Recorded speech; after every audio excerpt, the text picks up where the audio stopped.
정연복과 손잡고 세계의 미술관으로. 초기 피카소 작품에 집중한 바르셀로나 미술관. 에게 이런 그림은 나도 그리겠다. 피카소 그림을 본 사람이라면 다들 한 번쯤은 이런 말을 해보았을 텐데요. 우리는 안 되고 피카소가 그리면 걸작이 되는 이 이상한 논리는 무엇일까요? 왜 어린아이처럼 혹은 노망난 할아버지가 그린 환칠 같은 그림이 걸작이라고들 하는 걸까요? 그 이유에 대해 한번 생각해 보도록 하겠습니다. 피카소는 20세기 최고의 화가라 평가받습니다. 1881년에 태어나 1973년에 사망했으니 오랜 세월 작품도 많이 남겼죠. 그의 작품은 무려 5만여 점에 이르는 것으로 알려져 있습니다. 회화는 1885점, 조각이 1228점이고 도자기가 2880점이죠. 피카소를 화가라고 알고 있는 우리의 상식을 간단히 뛰어넘는 기록입니다. 이외에 대생이 7000여 점이 있고 판화가 3만여 점인데요. 이 많은 작품들은 다 어디에 있을까요? 파리와 뉴욕, 상트페테르부르크 등 세계 유수의 박물관과 미술관에 가면 피카소의 작품을 만날 수 있습니다. 전 세계에는 10여 개의 피카소 관련 미술관이 있는데요. 그중 프랑스만 해도 3개, 스페인에 6개, 독일의 민스터 등에 있습니다. 이 각각의 미술관은 다 나름의 매력이 있는데요. 그 중에서 오늘은 바르셀로나로 가볼까요? 그곳의 피카소 미술관은 어떤 이야기를 들려주는지 보도록 하겠습니다.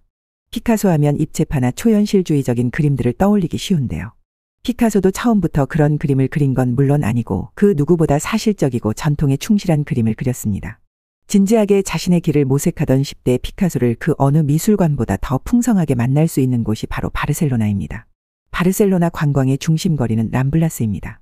북쪽의 카탈루냐 광장에서 남쪽의 바다 쪽으로 1km 정도 되는 이 거리에는 식당과 카페, 온갖 매장 등이 다 있어 언제나 사람들로 활기가 넘쳐납니다. 파에야와 타파스 등을 먹고 커피 한 잔 마시며 이리저리 기웃거리다 보면 소매치기나 야바위꾼도 심심찮게 볼 수 있는 곳이죠. 지하철역 리세우역이 나오고 여기서 왼쪽 골목으로 접어들어 몇백 미터 거리에 피카소 미술관이 있습니다. 람블라스 거리와 달리 골목길은 온통 그래피티로 뒤덮여 있기도 합니다.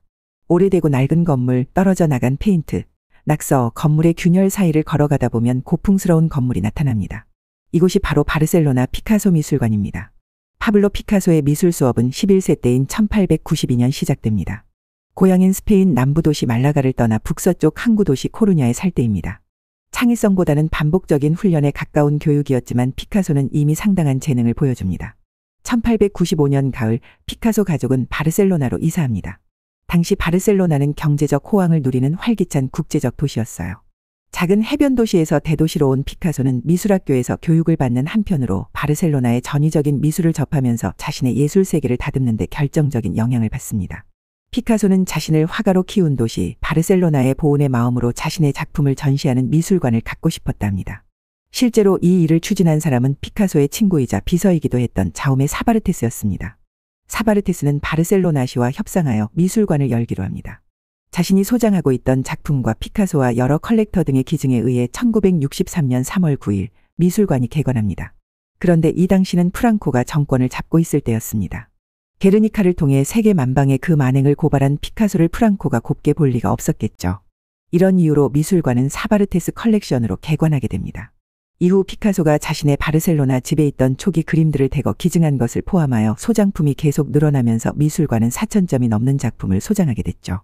당연히 전시 공간은 계속 확장했고요.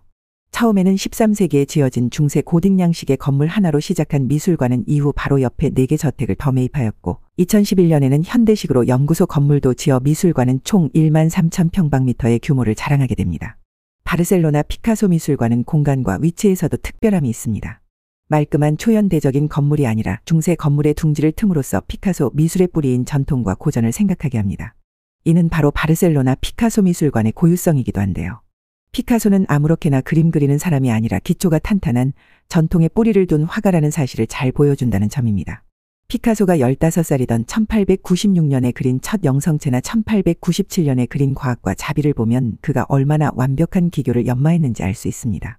구성이나 빛을 다루는 방식이 뛰어날 뿐만 아니라 인물의 상황에 맞는 동작과 표정, 포즈를 통해 인물의 내면이 그대로 전해지는 듯 생생합니다. 이 미술관에는 당시 그린 초상화들도 많이 전시하고 있습니다. 과감한 생략과 단순화를 통해 성격과 심리를 드러내는 솜씨가 10대의 화가지망생이라고 하기에는 너무나 탁월합니다. 그런데 그림을 보다 보면 한편 이런 생각이 듭니다.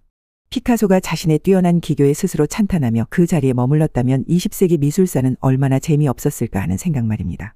피카소는 나는 8살에 이미 라파엘로처럼 그림을 그렸다. 이후 평생 나는 어린아이처럼 그리기 위해 노력했다라고 말했다고 합니다. 이렇게 자신이 갇혀 스스로를 속박할 수도 있었을 전통에서 벗어나게 도와준 것이 19세기 말, 20세기 초의 바르셀로나의 자유롭고 전위적인 삶과 예술의 스타일이었습니다. 피카소는 바르셀로나의 젊은 예술가들과 어울리며 낡고 오래된 골목을 누비고 다녔을 겁니다. 미술관에 가기 위해 지나가야 하는 골목이 피카소가 다닌 바로 그 골목인 것 같아 묘한 기분을 느끼게 됩니다. 새로운 예술을 꿈꾸며 자주 술잔을 기울이고 메뉴판에 표지 그림을 직접 그리기도 했던 엘 콰트로가츠라고 하는 선술집도 피카소 미술관에서 멀지 않습니다.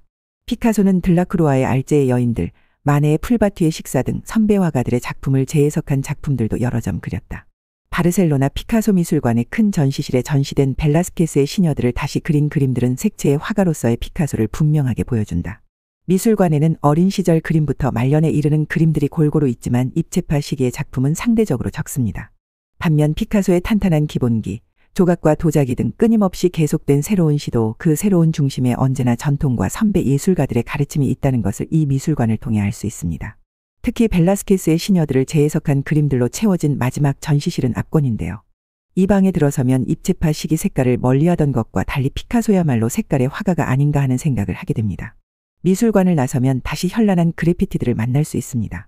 전통에서 배우고 전통을 넘어서고자 했던 피카소처럼 대담하고 발칙한 거리 예술로 활기가 넘치는 21세기 바르셀로나 거리를 만끽할 수 있습니다. 더 칼럼니스트